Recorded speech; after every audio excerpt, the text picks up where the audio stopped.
Amén. Muy bien. El título de este mensaje se llama El infierno no puede. El infierno no puede. ¿Sí? Y esto es algo que realmente necesitamos internalizar. El infierno no puede. Ahora vamos a ir a la palabra para ver de qué se trata esto. ¿Contra qué no puede? ¿Qué es lo que hace? ¿Qué es el que frena la fuerza del mismo infierno? ¿Quién es el que lo detiene? Vamos a ir a la Escritura, Mateo capítulo 16. Y quiero que podamos leer allí desde el versículo 13, 14, 15, 16, 17 y hasta el 18 inclusive. ¿Sí? Vemos allí Mateo 16, 13. A ver si lo leemos juntos. Cuando llegó a la región de Cesarea de Filipo, Jesús le preguntó a sus discípulos: ¿quién dice la gente que es el Hijo del Hombre? Esta fue la pregunta. ¿Qué dice la gente que soy yo?, dijo Jesús. Habló con sus discípulos, los reunió. Ya hacía un par de años que él venía haciendo milagros y eran muchísimos las cantidades de milagros que él hacía. Entonces él se detiene y pregunta esto. Pregúntale a la multitud: ¿qué dice que yo soy? ¿Sí?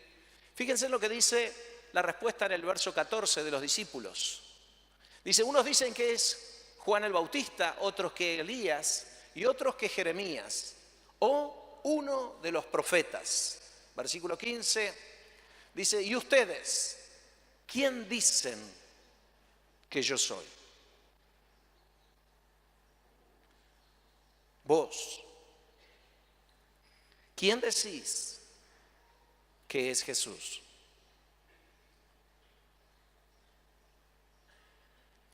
¿Qué es Jesús?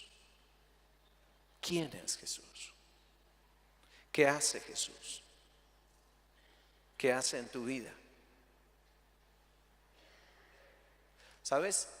Los discípulos y la gente habían visto centenares de milagros, ¿sí?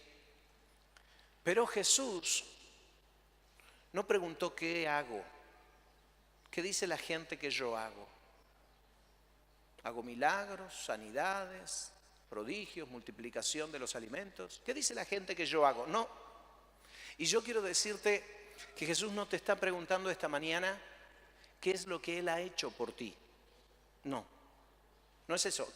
Porque seguramente la lista es larga. Si estás acá es porque Jesús hizo algo. Durante el tiempo de adoración damos gracias al Señor por todas las cosas que Él hizo en nuestra vida. Lo que Él hizo es fantástico, es increíble, es maravilloso. Son los milagros de Él en tu vida. Pero esta no es la pregunta. No es qué Él hizo en tu vida. Podría ser una buena pregunta, es excelente, pero no es la de esta mañana. Esta mañana el Espíritu Santo te pregunta a ti: ¿quién es Él para vos? Y dice en el verso siguiente, acá lo tenemos: tú eres el Cristo, el Hijo del Dios viviente, afirmó Simón Pedro. Tú eres el Cristo, el Hijo del Dios viviente. En el versículo siguiente es el Señor Jesús el que le dijo: y dichoso tú, Simón, hijo de Jonás, le dijo Jesús, porque esto no te lo reveló ningún mortal, sino mi Padre que está en los cielos. Pedro le había dicho: tú eres el Cristo, el Hijo del Dios viviente, y a lo cual el Señor le dice: si entiendes esto es porque viene sobre tu vida la revelación de lo alto. ¿Por qué? Porque lo que estaba declarando Pedro en ese momento era quién era Jesús. Era el Mesías. Pedro sabía, y el Espíritu Santo traía convicción sobre todos los que estaban allí, de que ellos estaban frente al Hijo de Dios, Dios mismo hecho carne. El Mesías, el Salvador de Israel, había llegado. El Salvador de la humanidad completa estaba delante de ellos.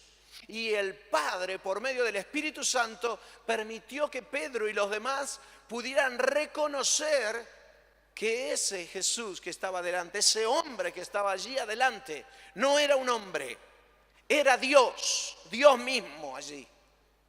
Esta es la declaración tremenda y fuerte que contiene la Escritura.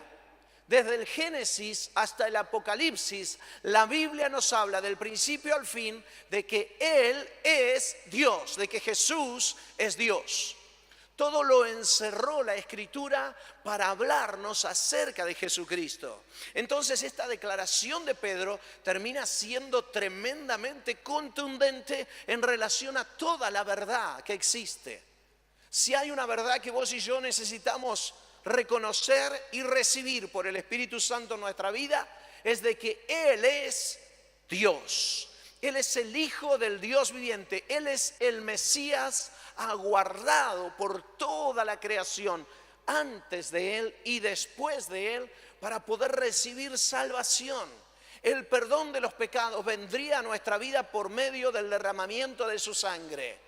Toda la libertad, la liberación llegaría a este mundo en el que vivimos. Todas las generaciones hacia atrás y todas las que vendrán para adelante hasta que Él vuelva, recibiríamos la salvación por medio del derramamiento de su sangre. Él es el Hijo de Dios, el Salvador del mundo, el Mesías esperado y prometido desde antes de la fundación del mundo. Él es el que creó este mundo, por Él fue creado y por Él se sostiene. Él es el centro de todas las cosas, y en esa declaración tan contundente, tan fuerte, el Señor les confirma y le dice: esto vino del cielo y vos lo podés tener. Si en esta mañana vos y yo creemos en esta misma declaración de Pedro, entonces lo que tenés en el corazón y en la mente ha venido del cielo. No te lo reveló carne ni sangre. No hay un estudio que te pueda declarar esto. Si esto es lo que crees en tu corazón, esto viene del Padre. Y si esta mañana estás escuchando este mensaje y quizás es de las primeras veces que escuchás esto que estoy diciendo, ¿sí? Quiero decirte que si está causando en tu corazón una inquietud, ese también es el Espíritu Santo que te está invitando a que reconozcas a Jesús como tu Señor y tu Salvador, el Salvador del mundo, porque solo en Él vas a tener salvación. Él es. Ahora la declaración de Jesús acá es tremenda, pero el texto continúa, porque detrás de lo que dijo Jesús allí, en este verso 16 viene el verso 17, ¿sí? Y 18. El verso 17 dice: dichoso tú, Simón, hijo de Jonás, le dijo Jesús, porque no te lo reveló ningún mortal, sino mi Padre que está en el cielo. Y en el verso 18 dice: yo te digo que tú eres Pedro, y sobre esta piedra, ahí hay un juego de palabras, ahora lo vamos a ver, edificaré mi iglesia, construiré mi iglesia, dice el Señor, y las puertas del reino de la muerte no prevalecerán contra ella. Aquí es donde tiene sentido lo que dijimos al principio. El infierno no puede, dijo Jesús.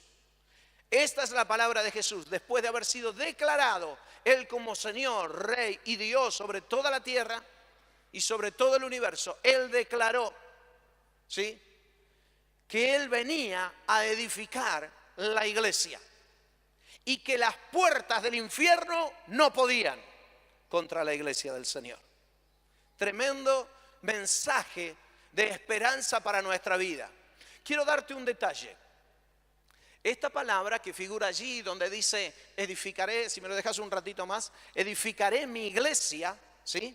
Esta frase o esta palabra iglesia aparece por primera vez en la Escritura a través de la boca de Jesús en este momento y en este versículo. En este momento en que Jesús habló con Pedro y le dijo: voy a edificar mi iglesia. Hasta ese momento la palabra iglesia como tal nunca había sido usada, no en la manera en que Jesús la estaba usando, ¿sí? Y en la Escritura es la primera vez que aparece la palabra iglesia. Luego va a aparecer una segunda vez la palabra iglesia, 2 capítulos más adelante, y también por la boca de Jesús. No lo vamos a poner ahora, no hace falta. Pero quiero decirte que en el Nuevo Testamento la Escritura menciona 105 veces la palabra iglesia. 105 veces en todo el Nuevo Testamento. Y solamente 2 veces en los Evangelios, cuando las menciona Jesús. A partir de allí, desde el libro de los Hechos, cuando el Espíritu Santo desciende sobre todos los discípulos y todos los que creían en Jesús, y comienza el desarrollo del Evangelio, comienza a hablarse de iglesia continuamente, y 103 veces más es pronunciada esta palabra en el Nuevo Testamento. Pero la introdujo el Señor Jesús y dijo: edificaré mi iglesia. ¿Y por qué hacemos esta referencia tan importante a esto? Porque lo que Jesús estaba declarando era algo que Él iba a comenzar a hacer. No era algo que estaba, o estaba en una forma, pero ahora el Señor lo iba a completar a través de su muerte en la cruz y su resurrección. Él declaró allí algo que nadie imaginaba, que iba a edificar algo llamado iglesia. Y da a conocer este sentimiento y este pensamiento en el interior de su corazón por primera vez cuando es declarado Él como Señor y Rey sobre todo el mundo y sobre el universo. Era el momento en que Jesús recibía todos los honores de parte de esta humanidad, porque en la boca de Pedro y por la revelación del Padre a través del Espíritu Santo, ¿sí?, esa declaración de la deidad de Cristo se extendió hasta hoy y para atrás también. Y en ese momento tan especial, cuando Él estaba siendo reconocido como el Señor, el Mesías, el Salvador, Él dice: yo estoy acá. Y es verdad, lo soy. Y dice: vengo a edificar una iglesia sobre esta verdad que vos, Pedro, estás declarando, porque soy el Señor. Y les manifestó y puso a conocimiento de todos que Él edificaría una iglesia. Ahora bien, quiero que vos y yo vayamos un momento a pensar en esto de edificar, ¿sí? Porque la palabra tiene que ver con construir algo, ¿está bien? Cuando alguien dice: yo voy a edificar, acá hay mucha gente relacionada a la construcción, a mí me gusta mucho ese gremio, y uno dice: bueno, vamos a construir. ¿Qué hacemos? Tomamos materiales diversos y con ellos construimos. Podemos construir distintos tipos de cosas. Estamos habituados a hablar de la edificación cuando hablamos de las casas, ¿verdad? En la Escritura también estaba muy vinculado a hablar de la edificación cuando se hablaba de las casas. Así que yo quiero que tomemos esta expresión de Jesús, que Él declara por primera vez aquí, que Él iba a edificar la iglesia desde el Antiguo Testamento, para ver cómo esta imagen estaba planteada en el Antiguo Testamento también. Así que quiero invitarte a que juntos podamos revisar algunas citas bíblicas. Vamos a Primera de Reyes, capítulo 8, versículo 16. Búsquenlo allí en su escritura. Primera de Reyes 8, 16.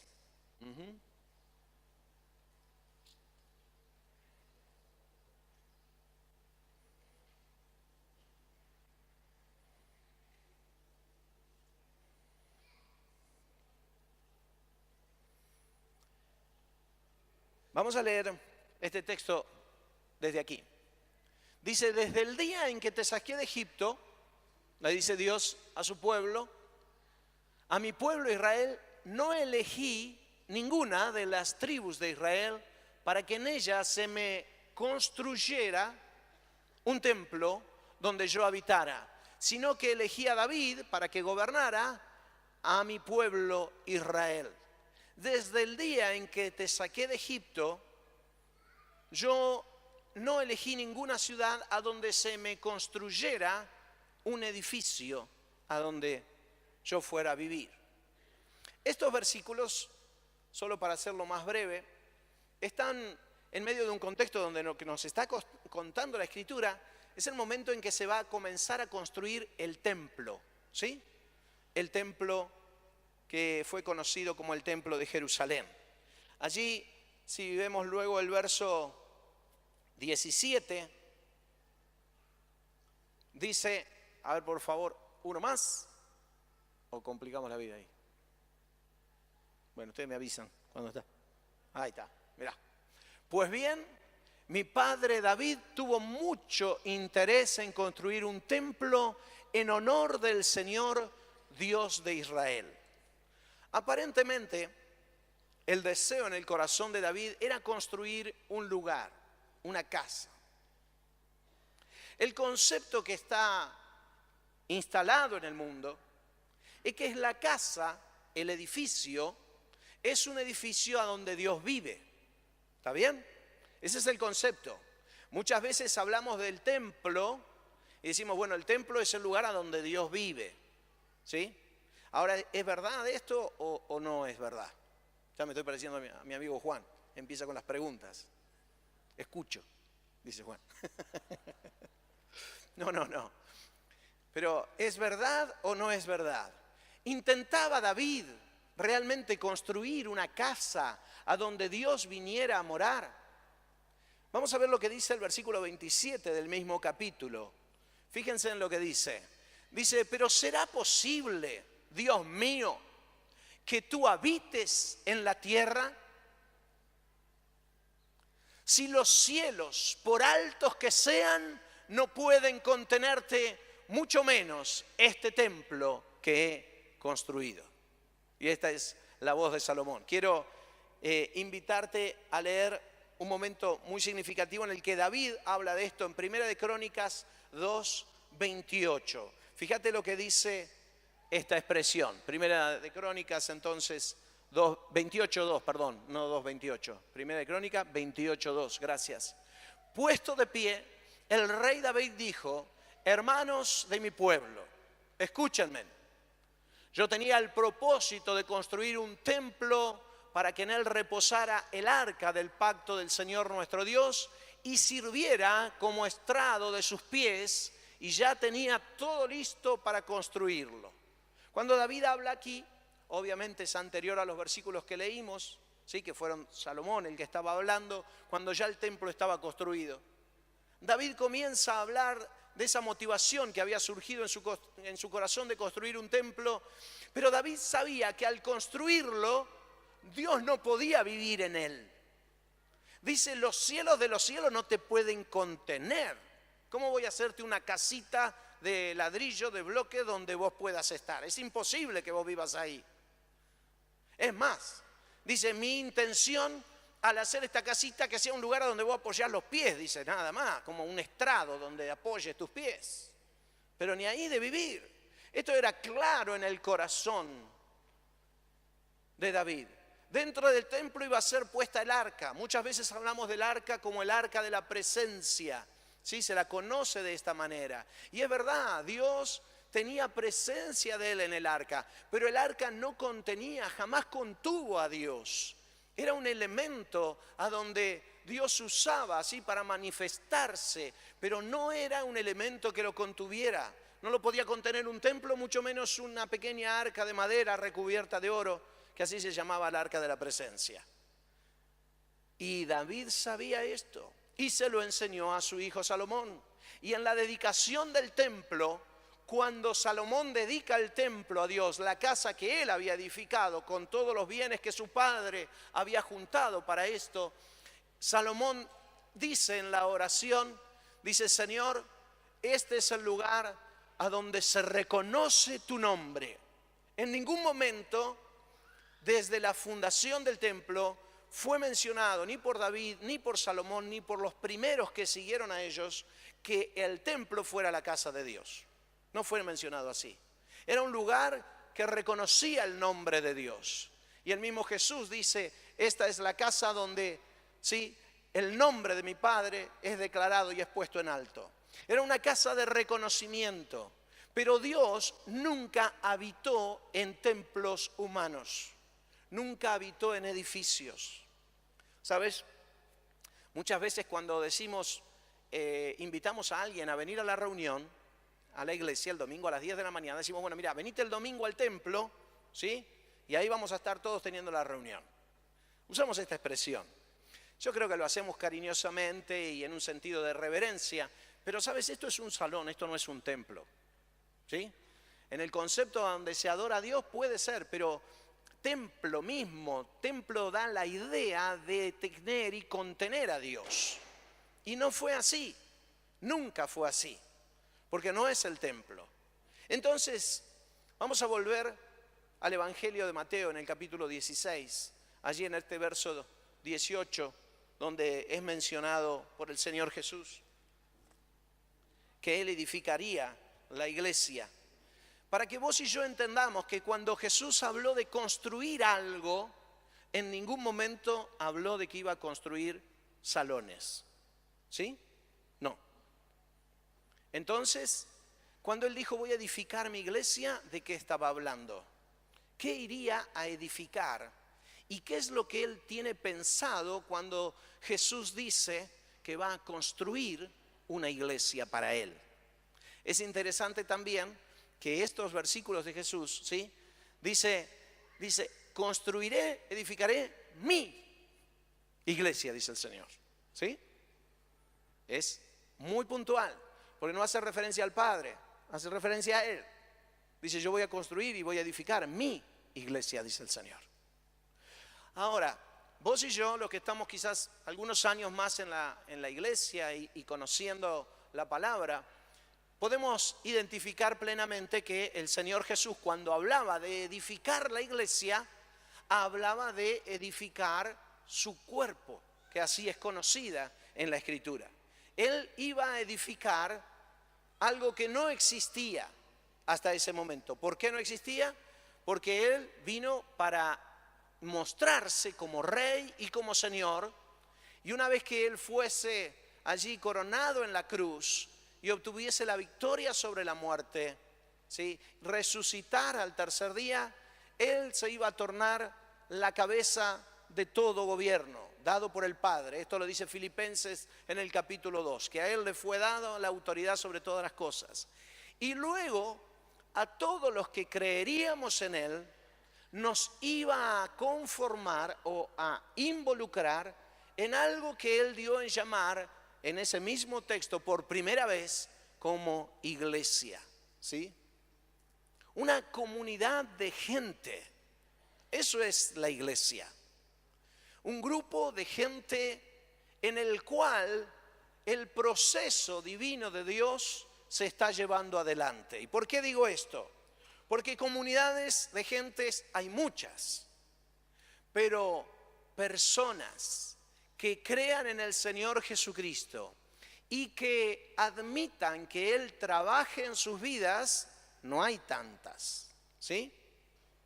Cuando hablamos de iglesia, hablamos de hombres, mujeres, jóvenes, niños, sobre los cuales la luz de Dios, de que Él es Señor, ha llegado. Hombres y mujeres que hemos entendido nuestro pecado y hemos podido ir a la cruz de Cristo buscando el perdón de nuestros pecados allí, reconociendo que esa sangre fue derramada para limpiarnos y entendiendo también que su resurrección nos trae a nosotros vida. Hombres y mujeres que fuimos llamados a ser sus discípulos, ¿sí? Seguidores de Jesús. Ahí se encuentra el foco de la iglesia. Ahora, es interesante que Jesús dice, yo voy a edificar mi iglesia. Dios quiere, el Señor Jesús está en un trabajo, es Él el trabajo. Él dice, yo lo voy a hacer. No es un trabajo tuyo, es un trabajo de Él, ¿sí? Y Él dice que Él va a construir esto que nosotros llamamos iglesia, comunidad de fe, ¿sí? Que Él lo construye. Es muy lindo verlo desde esta manera porque podemos descansar en que es Él el que está trabajando. Ahora, este constructor que es Jesús utiliza materiales para construir su templo, que somos nosotros, y esos materiales deben ser dóciles al propósito de la construcción. ¿Está bien? Si yo agarro no sé, para construir una casa de madera, un tirante, ¿sí? Voy a poner el tirante sobre el cual se apuntala el techo. Mejor, la viga del techo, la que sostiene el techo. Entonces tomo la viga con 2 o 3 más y la llevo arriba y la coloco sobre las cabreadas principales y ahí coloco la viga. Digo, muy bien, acá vamos. Y me doy vuelta y la viga se baja del techo. ¡Bum! Y yo digo, ¿qué pasó? Vamos de nuevo, vamos a colocar la viga.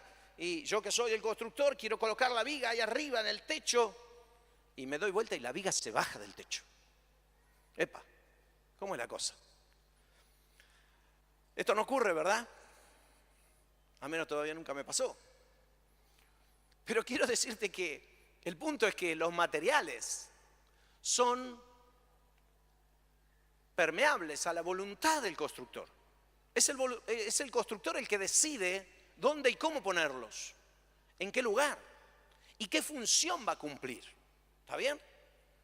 Yo he usado algunos materiales de una forma extraña muchas veces en la construcción, ¿no es cierto?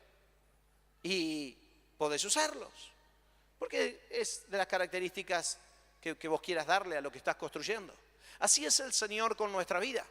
Él toma tu vida y Él espera construir con tu vida su iglesia. Ahora, si Él quiere construir con tu vida su iglesia, créeme que vos y yo tenemos que ser moldeables a lo que Él está construyendo. Yo no puedo construir lo que yo quiero. Yo tengo que dejar que Él, que es el constructor, defina dónde yo voy. ¿Está bien? Tengo que ser obediente. Y aparte de eso tengo que ser un material noble en sí mismo para lo que Él quiere construir. ¿Sí? Un material fuerte. Normalmente, no sé, voy a usar un ejemplo muy simple, pero uno dice, bueno, vamos a construir una casa de ladrillos y elige, no sé, un ladrillo de cemento o de barro, ¿no es cierto? Pero elige un elemento que esté bueno, que esté sólido, que cumpla los principios que tiene que tener ese ladrillo. Si vos levantás una gran pared y los ladrillos se degradan, por el propio peso se van a destruir los ladrillos de abajo y toda la pared va a caer. Porque el material tiene que ser, digamos, bueno en su contenido. Cuando Jesús está construyendo la iglesia, Él espera que vos y yo como materiales también seamos buenos en nuestro contenido.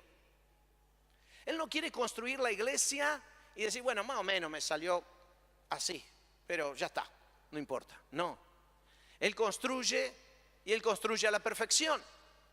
Por tanto, va a usar tu vida y si tu vida y la mía no están bien en forma, lo que va a hacer es dedicar tiempo a vos como material también para construirte y edificarte y llevarte a lo que Él desea que vos seas, que yo sea.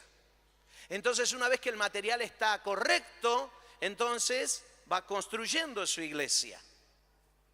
El problema es que en la iglesia del Señor, todos los ladrillos de las paredes de la iglesia de Cristo, tenemos piecitos, todos. Entonces el Señor nos pone aquí, nosotros hacemos y salimos para este lado.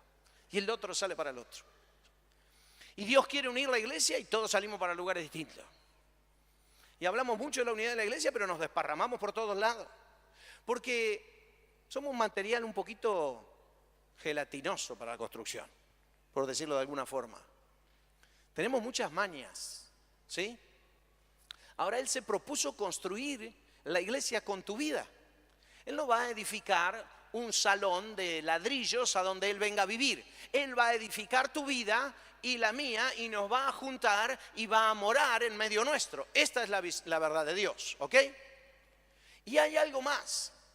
Cuando el Señor habla de que Él está construyendo tu vida, ¿sí?, para edificar su iglesia, Él te está dando a vos y a mí las características únicas que Él ganó en la cruz del Calvario. ¿Sí? Un material muy flojo para la construcción del templo del Señor sería un ladrillo, vamos a llamarlo así, inmundo. Un ladrillo lleno de pecado. ¿Qué te parece? Vos te acercás al templo y encontrás ladrillos llenos de pecado. Vos decís, ¿qué clase de mirá con lo que construyó? ¿No? Ahora el Señor no quiere eso. Él no quiere eso. Él quiere construir con tu vida, pero quiere que tu vida sea limpia y sea santa. Porque la construcción de su casa quiere que sea con elementos limpios y santos. Acá es importante esto que vos y yo lo entendamos, porque todos somos la iglesia, pero todos tenemos que empujar para el mismo lugar. Todos tenemos que apuntar a trabajar, o dejar más bien que el Espíritu Santo trabaje en nuestra vida y que construya en nosotros lo que Él quiere. Que saque las cosas que están mal y que nos deje lo más noble. En todo caso, que nos llene de esa nobleza por medio del Espíritu Santo. Esto es lo que Cristo quiere hacer.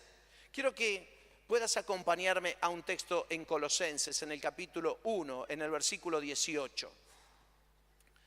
Porque es absolutamente importante lo que vamos a ver ahora.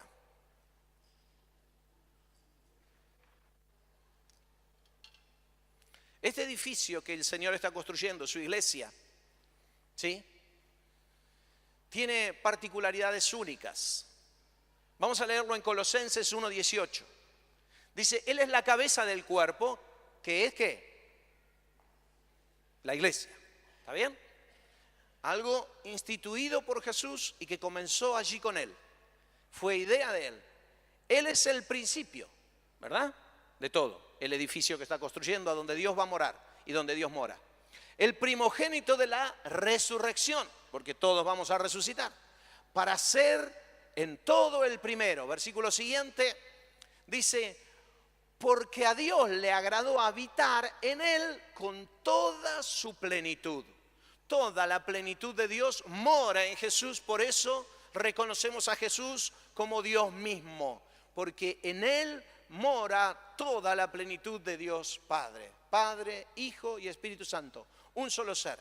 Por medio de Él reconciliar consigo todas las cosas, tanto las que están en la tierra como las que están en el cielo, haciendo la paz mediante la sangre que derramó en la cruz. Así que en este edificio que Él iba a construir su iglesia, comenzó a unir todas las piezas y usó de su sangre para limpiar nuestras vidas. En otro tiempo ustedes, por su actitud y sus malas acciones, estaban alejados de Dios y eran sus enemigos. Aguardá un segundo ahí. Y fíjate que esta era la realidad de quienes no conforman el templo de Dios, la iglesia. Los que no están siendo edificados por el Señor todavía mantienen estas características, malas acciones, y por estas mismas actitudes equivocadas no son parte del reino de Dios, no son parte del edificio que Él está levantando. En el versículo siguiente dice, pero ahora Dios, a fin de presentarlos a sí mismo en ese edificio que Él está construyendo con tu vida y con la mía, santos, intachables e irreprensibles delante de Él, nos ha reconciliado en el cuerpo mortal mediante su muerte. ¡Qué tremendo! Ha reconciliado nuestra vida, que sí estaba con un montón de cosas malas, por medio de su muerte, porque Él te otorga a vos y a mí la capacidad de poder ir a Él, pedir perdón por nuestros pecados, entrar en comunión con Él, ser limpios por la sangre de Jesús. ¿Vieron cómo dice Primera de Juan, capítulo 1, versículo 9? Cuando nosotros confesamos las cosas que hacemos mal, Dios es fiel y justo para perdonarnos, pero también para limpiarnos. Vuelve a reconciliar nuestra vida por medio de la obra de Cristo y nos hace parte de un ladrillo, una persona que es capaz de ser parte de su edificio, el edificio que Él está construyendo. ¿Está bien? Vamos al versículo siguiente. Si lo tenemos allí. ¿O llegamos al 18 ahí? El 22. Sí, está bien. Hasta ponémelo una más. Ahí, gracias. ¿Sí? A fin de presentárselos a Él santos, intachables, irreprochables delante de Él para reconciliar, los ha reconciliado en el cuerpo mortal de Cristo mediante su muerte. Y luego también de su resurrección. Él nos ha reconciliado a todos nosotros, ¿sí? Y nos ha hecho santos e irreprensibles. Ahora, lo que Él dice, vamos a ir por favor de nuevo a Mateo en el capítulo 16, en el versículo 18. Porque quiero que veamos este factor tan importante. Él construye su iglesia con tu vida, con la mía, ¿sí? Siempre Él ha deseado no habitar en salones, sino habitar en hombres, en mujeres, en nosotros. Como quiere preparar su vida para morar en vos, Él te edifica y te construye. Quiero decirte en un instante que si vos no estás dispuesto o dispuesta a que Dios trabaje en tu vida y quite lo que está mal, estás en un problema. Y yo también. Si esa es mi actitud. Hablo especialmente a la gente más grande. Quizás a veces los jóvenes son más moldeables. Están un poco más abiertos a decir, bueno, yo estoy dispuesto a cambiar porque quiero crecer y quiero crecer bien y quiero hacer las cosas bien y qué sé yo. Nosotros cuando ya estamos un poco más grandes decimos, bueno, yo ya estoy grande, ya no me pida que cambie más nada, yo ya estoy hecho, a mí no me pidas nada. Querido, cambia de actitud, por más años que tengas, cambia de actitud. Porque vos y yo necesitamos ser moldeados todo el tiempo, ¿sí? Para que Dios haga de nosotros una vida santa, irreprochable e intachable. ¿Querés ser parte del templo? ¿Cuánto queremos ser parte de la iglesia? ¿El resto se quiere quedar? No. Mirá, si querés ser parte de la iglesia, tenés que aceptar que Él edifica su iglesia. Y Él edifica y Él va a edificar tu vida. Edifica tu vida y edifica toda la iglesia. Él quiere santos e irreprochables. Así que todo lo que no esté en santidad o que sea reprochable en tu vida, Él va a querer sacarlo de tu vida. Ni vos ni yo somos ladrillitos individuales en esto. No podemos ir a decir al Señor, mira, Señor, si me querés usar bien, pero ya cambiar ya no, a esta altura no cambio más. No.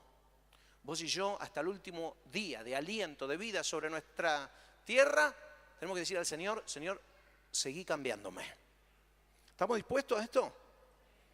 Los más adultos, los más jóvenes, quiero creer que sí, que están dispuestos a que Dios haga en ustedes todo lo que Él quiere, ¿verdad que sí? Bueno, el Señor va a cambiar muchas cosas en la vida de ustedes. Las cosas que están mal, las que están bien las va a afirmar y las que no tienen se las va a poner, ¿sí? Les va a adosar, les va a dar dones, gracias, ministerios. Los va a usar grandemente dentro del cuerpo, pero Él quiere que tu vida sea intachable y la mía también.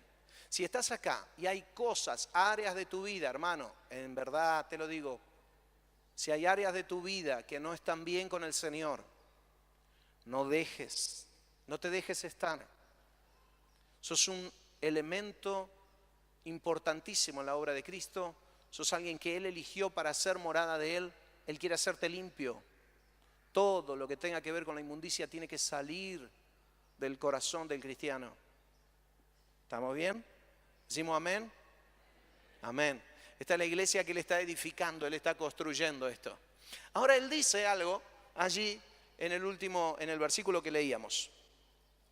Dice, yo te digo que tú eres Pedro, ¿sí?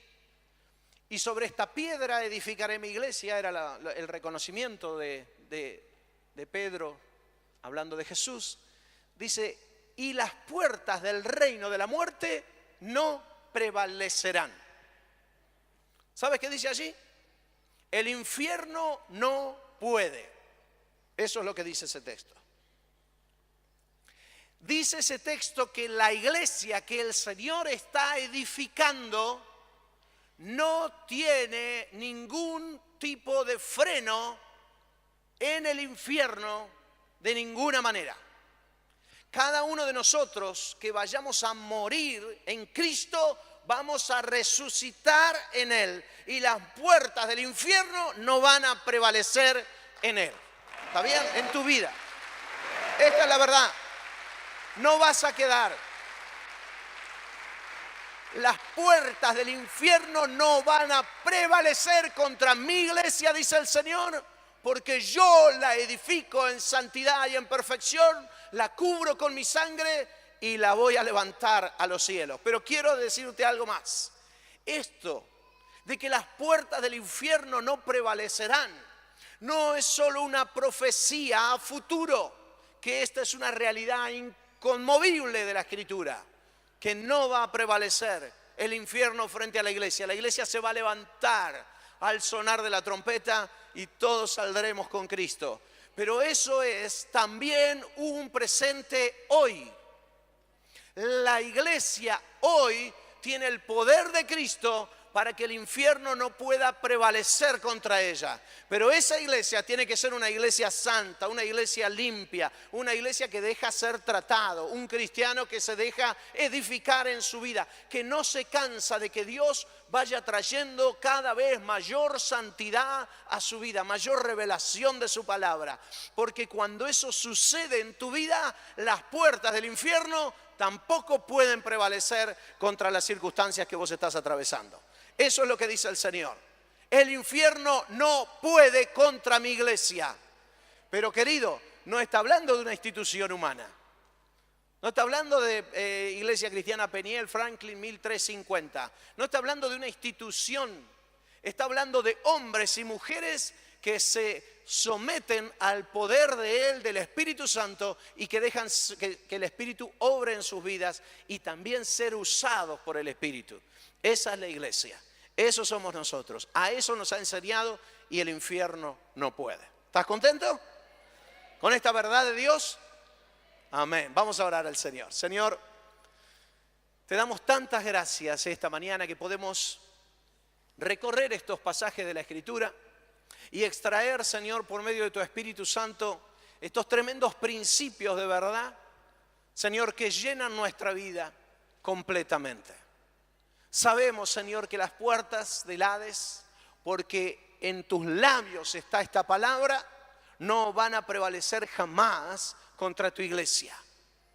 Señor, gracias por esto. Gracias por la victoria absoluta y contundente que tú nos diste, Señor. Creemos firmemente en esta palabra, Señor, y lo tomamos totalmente de parte tuya, Señor, y creemos también que nos estás edificando, que nos estás construyendo.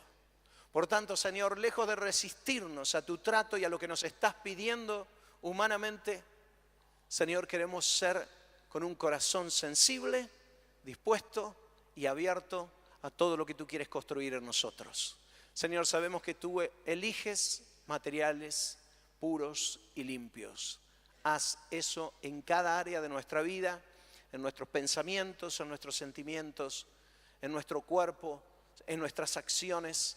Señor, queremos ser un reflejo de tu gloria. Gracias, bendito Jesús, por lo que hiciste en la cruz. Gracias por ser el Hijo de Dios. Te reconocemos a ti como Señor y Salvador. Amén y amén.